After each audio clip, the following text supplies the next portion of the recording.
Finally, the toilet has been flushed. The draining of the swamp is about to begin. Joe Biden gets terrifying news before Trump's inauguration. Hit the subscribe button. Check out his channel in the description. Let's get right to it. Chief political analyst Britt Hume, co-host of The Five and co-anchor of America's Newsroom, Dana Perino, and chief political anchor Bret Baier. How do you think that farewell address went, Britt? Well, I think he did the best he could with what he had to work with, but it's a difficult situation because the public has clearly rejected his record.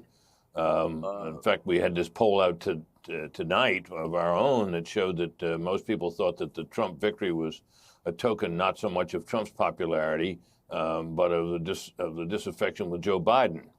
So he was trying in part, I think, tonight to try to restore his image as someone who was an effective president. It's a hard sell, and it comes at a time when I think the public has largely tuned him out. He faded away in that debate that we all saw. Then he was gone, too late probably in the eyes of Democrats for them to mount an effective campaign for a new candidate, and lost the election decisively, not a landslide in the usual terms, but he lost decisively.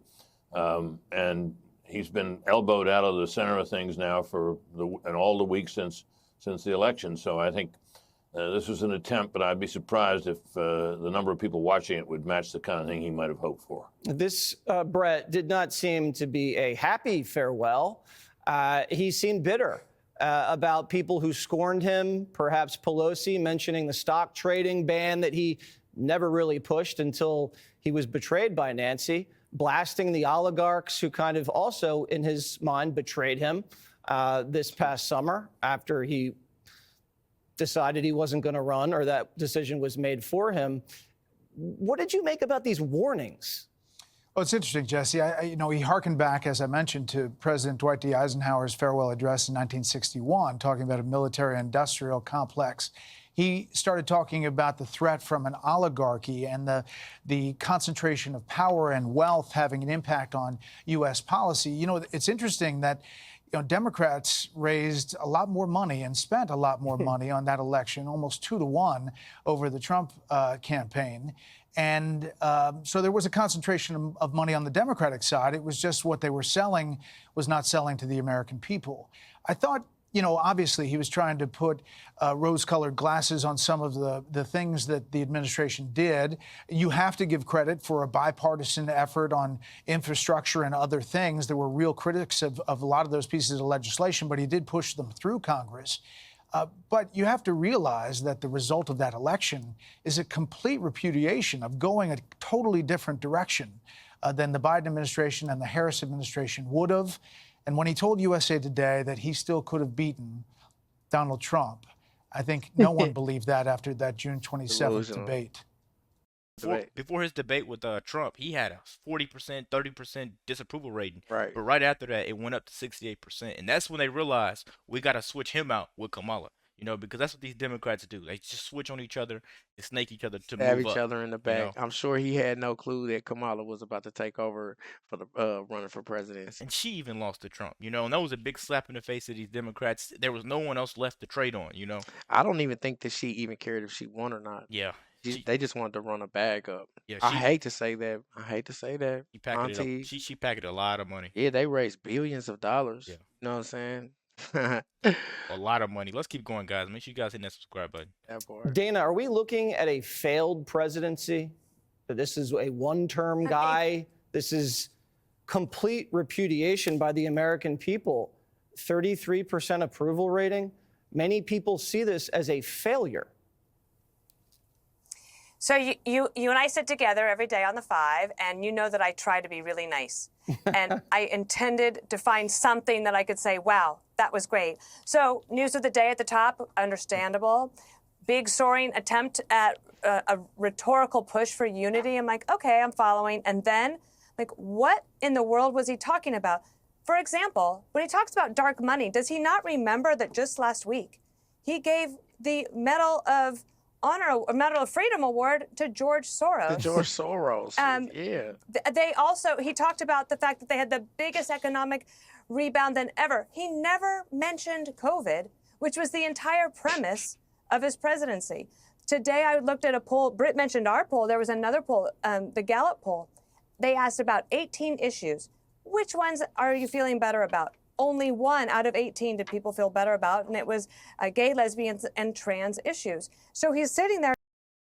That's what they care about more in this Democratic White House. But he said he wanted to go against dark money in politics, but his son was $1.4 million in debt. He had business relationships with enemies of the U.S.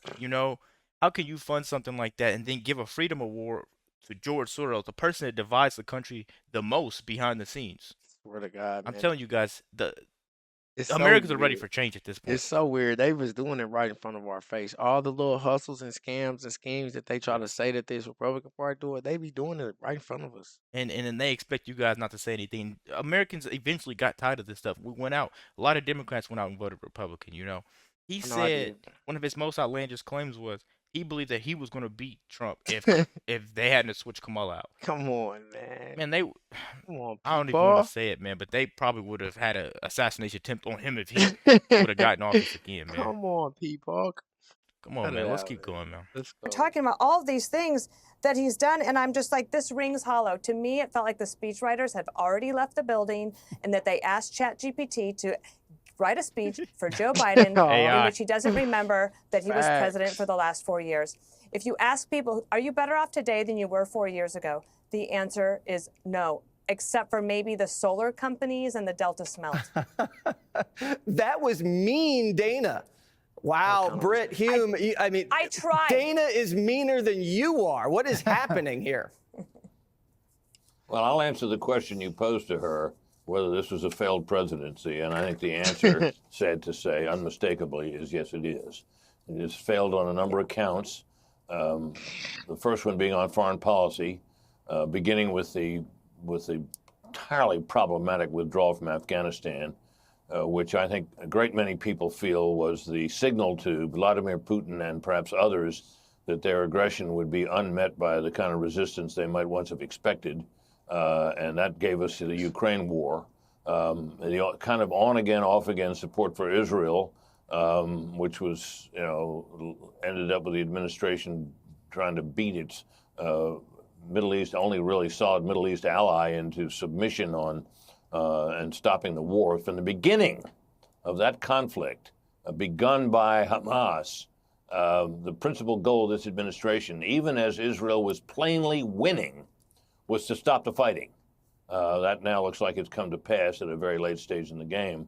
But I don't think that was good foreign policy, and I don't think the signal it sent to the rest of the world was welcome either. And indeed, Antony Blinken, the Secretary of State, admitted recently that every time there was distance between the U.S. and Israel, as there was repeatedly, it got harder and harder to deal with Hamas on any kind of a peace resolution or a ceasefire. So, and then, of course, you never heard any discussion of the biggest problem Americans face day in and day out in their daily lives, and that was the extraordinary inflation that we endured in this country. And that was brought about, I think, in no small measure by the wild spending on top of the spending that had already happened at the beginning. That was at the beginning of this administration, and it continued, and everybody felt it, and still feels it to this day. So despite growth and a good stock market and all that, Americans do not like this economy. Yeah, that's true. Americans are not liking this economy. He brought about wars to us. He brought Inflation. rising inflation. Yeah, crazy interest rates. High interest rates, personal freedoms. Yeah, we lost our personal freedom. We lost a lot of stuff, man, that hopefully You Trump ain't was allowed able to say a lot of stuff on YouTube. Yeah, you couldn't. There's some stuff you couldn't even say. You couldn't talk against him on Facebook. Mark Zuckerberg confirmed that for us. Man, I just hope better times are ahead of us. And the crazy thing about all the things that he's done, like he said, withdrawing was from Afghanistan. He'll be remembered as the president that Caused us that. yeah, Yep. that got hold out of Afghanistan. But the craziest thing about all that is that he doesn't even know that he did all this stuff. Yeah, that's the crazy part. Man, he did all this stuff He has no clue. to strictly just benefit himself financially. Right. He wanted more foreign resources, so he did everything he could, to go against America's core beliefs. Man. Let us know what you guys think about this video. Be sure to hit the subscribe button. Check out his channel description so you don't miss none of the latest videos that we post. Out.